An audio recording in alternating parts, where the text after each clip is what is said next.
How EI works scientifically. আমাদের ব্রেনের ভেতরে একটি ছোট্ট অংশ আছে।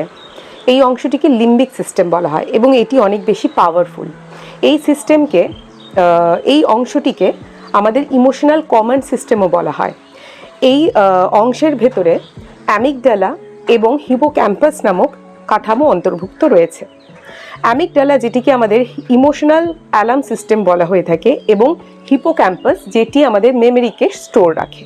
যেমন ধরুন কোনো ইমোশনাল ট্রিগার ফিল হচ্ছে, লাইক কখনো কোনো ক্রিটিসিজমের শিকার হয়েছেন বা ইনসাল্টেড ফিল করেছেন, ঠিক সেই মোমেন্টে অ্যামিগডালা ইনস্ট্যান্টলি ট্রিগার ডিটেক্ট করবে এবং সিগন্যাল পাঠাবে স্ট্রেস হরমোন রিলিজ করার জন্য, এবং সেই মোমেন্টে বডি ফাইট ফ্লাইট ফ্রিজ মোডে চলে যাবে এবং রিয়্যাক্ট করবে। এই পরিস্থিতিকে বলা হয় অ্যামিগডালা হাইজ্যাক।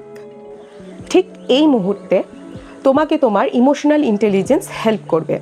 প্রিফ্রন্টাল কর্টেক্স, যাকে আমাদের র্যাশনাল ব্রেন বলা হয়, যা আমাদের হেল্প করে লজিক্যালি চিন্তা করতে এবং হঠাৎ করে রিয়্যাক্ট করতে। এই মোমেন্টগুলোতে এই পার্ট আমাদের হেল্প করে রেসপন্ড করতে instead of react. High EQ আমাদের এই মোমেন্টে পজ করতে শেখায় এবং সিচুয়েশনকে ইভ্যালুয়েট করে কী রেসপন্ড করতে হবে তার দিকে এগিয়ে নিয়ে যায়। অর্থাৎ এটি আমাদের ডিফারেন্স শেখায় যে হঠাৎ করে কখনো আমরা রেগে গিয়ে কাউকে কিছু বলে দেওয়ার ঠিক আগের মুহূর্তে ভেবে সঠিক কী রেসপন্ড করতে হবে সেটিকে। You can train your brain to pause, reflect and rewire your automatic responses by mindful technique, breathing exercise and self-awareness exercises. তুমি তোমার রেশনাল ব্রেনকে এভাবে কন্ট্রোল করতে পারো তোমার ইমোশনাল ব্রেনের আঘাত থেকে।